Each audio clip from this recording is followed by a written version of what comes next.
今天早上8点20分，沈阳太原南街发生了一起爆炸事件，我们准备去看看。刚到警戒线外，就发现了一处碎玻璃，这爆炸威力还挺大的。看这个小区也是满地碎玻璃，然后那个人还在从车上往下扫呢。看这么多人，大多数都是附近小区里面的。早上还好好的，现在回不去了。哎，咱们平时用电用气儿一定要注意安全啊！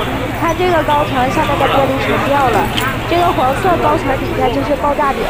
距离我这块是150米，本次说涉及到了周边4个小区，然后人员伤亡、财产损失都很大，就是我们一定要注意用气儿用电的安全，像有一些老化的要及时更换，以免存在安全隐患。涉及到人身安全的千万要注意，因为我有一个朋友在17年的时候，他自己一个人在家，然后晚上因为煤气泄漏身亡了。真的是真的是我们要去的那家店吗？不是吧？看一下，太